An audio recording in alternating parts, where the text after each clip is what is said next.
Lemper bah. Shalom jemaat Tuhan, bersama saya Togu Sipahutar di acara Lemper bah. Lempar pertanyaan kepada pengkhotbah. Shalom jemaat Tuhan, kembali lagi bersama saya Togu Sipahutar di acara Lemper bah. Lempar pertanyaan kepada pengkhotbah. Nah, hari ini kita ditemani oleh Pak Tatang ya. Jadi kita berbincang-bincang soal firman Tuhan bersama Pak Tatang. Gimana Pak Tatang? Shalom Pak Tatang. Shalom jemaat Tuhan yang dikasihi Tuhan Yesus. Tema kita bulan ini tidak lupa tentang hukum Allah terpelihara, sedangkan kutuk dihapuskan. Nah, pertanyaan ini Pak Tatang untuk hari ini, katanya di firman Tuhan itu tak seorang pun dibenarkan karena melakukan hukum Taurat. Nah, bagaimana menurut Pak Tatang, ada orang nih, dia baik-baik saja, tidak melakukan kejahatan, dia baik sama orang, melakukan kebaikan terus-menerus, sehingga dia itu tetap baiklah begitu Pak konteksnya, tapi dia itu tidak punya iman. Nah, bagaimana menurut Pak Tatang apabila terjadi seperti itu? Coba jelaskan Pak Tatang. Coba kita lihat di dalam kebenaran firman Tuhan. Saya ambil di dalam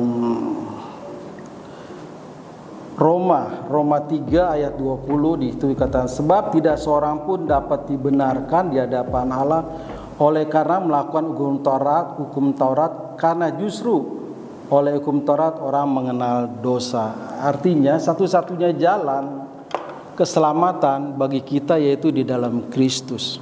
Kenapa? Karena Kristuslah ya yang telah menebus ya kita dari segala kutuk. Kita berbuat baik, bagus orang berbuat baik. Tapi keselamatan itu hanya didapat di dalam Kristus.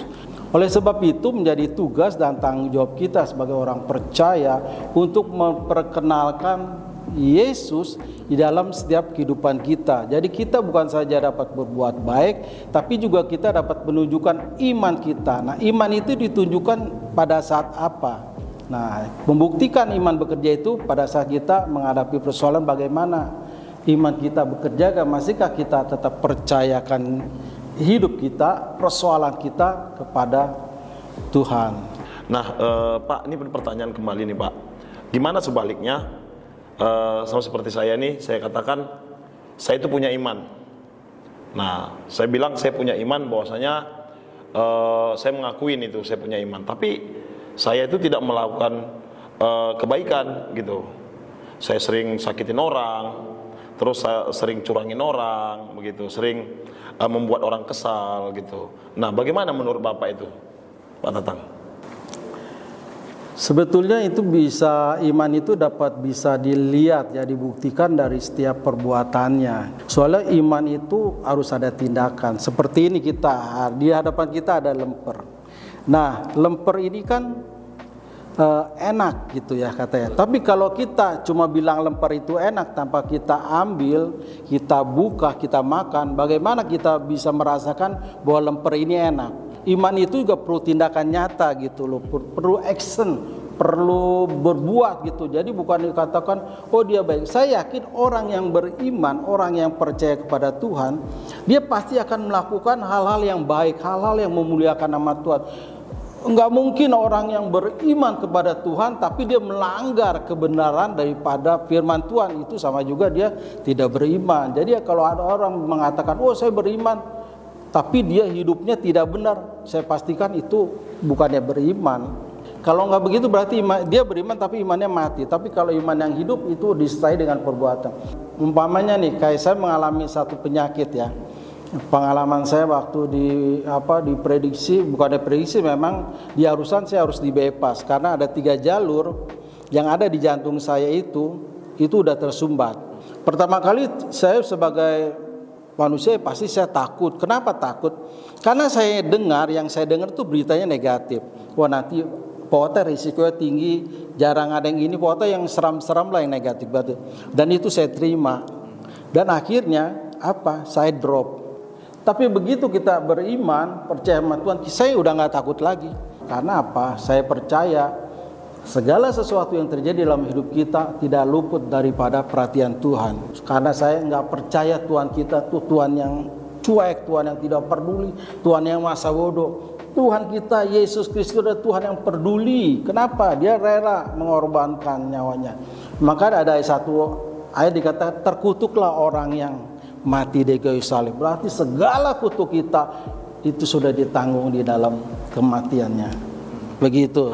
Tadi bicara tentang iman tanpa perbuatan. Nah, lempar ini tadi seperti Bapak bilang, kalau kita hanya mengatakan ini enak, tapi kita tidak melakukan tindakan, itu sama saja tidak ada gunanya. Nah, sekarang kita Pak, kita tindakan, lakukan tindakan Pak, kita makan lemparnya. Silakan Pak. Silakan. Nah, ini dia namanya lemper. Nah, mari kita nikmati lemper. Pak Tatang, ini bicara tentang kutuk ya Pak Tatang ya. Nah, bagaimana kalau katanya kutuk itu dosa turunan. Nah, bagaimana yang bersangkutan itu yang merasa dia itu sudah bertobat? Bagaimana menurut Pak Tatang? Apakah dosa itu tetap terjadi ke keturunannya Pak? Padahal dia sudah bertobat Pak. Bagaimana menurut Pak Tatang? Ya, kalau pemahaman tentang dosa keturunan itu kan karena awal mulanya kan manusia Adam itu kan jatuh ke dalam dosa. Nah, jadi karena kita keturunan Adam, ya, namanya jadi itulah yang disebut dosa keturunan gitu ya. Terus apakah kita selamanya berdosa? Ya enggak lah, kalau paham saya. Ketika Yesus mati dari kayu salib, sebetulnya itulah pemutusan daripada dosa keturunan itu sendiri. Yang kita pedulikan bagaimana hidup kita setelah kita mengenal Tuhan sebagai Tuhan dan Juru Selamat kita, apa perbuatan kita. Ya, berarti yang penting harus ada perubahan. Yang tadinya kita jahat jadi baik, yang tadinya kita nggak benar jadi benar, yang tadinya pelit jadi nggak pelit, yang tadinya tidak suka berbagi jadi suka berbagi. Itulah mujizat sebetulnya, karena mujizat ada perubahan di dalam setiap kehidupan kita. Sekarang kalau mujizat sekedar kita umpamanya dapat terima mujizat, sakit Tuhan sembuhkan, tapi setelah sembuh bagaimana hubungan kita dengan Tuhan? Apakah lebih baik apa tidak? Jadi jangan sampai kita terkukung terikat, terintimidasi oleh hal-hal seperti itu. Padahal harusnya kita malah jadikan kita semakin hidup tuh lebih baik lagi. Oke Pak Tatang, sebenarnya masih banyak hal-hal yang mau kita pertanyakan sama Pak Tatang, tapi karena waktu Pak Tatang kita harus sudahin. Iya, lagi seru-serunya nih padahal ya obrolan kita nih. Nah, nanti bakalan kita akan temuin Pak Tatang lagi, kita akan undang Pak Tatang lagi di acara Lemperba, biar dialog kita lebih banyak lagi Pak Tatang. Demikian jemaat Tuhan episode kita kali ini. Nanti kita akan bertemu di episode berikutnya. Saya Togo Sipahutar. Saya Pak Tatang. Sampai jumpa di episode berikutnya. Tuhan Yesus memberkati. Shalom. Tuhan berkati.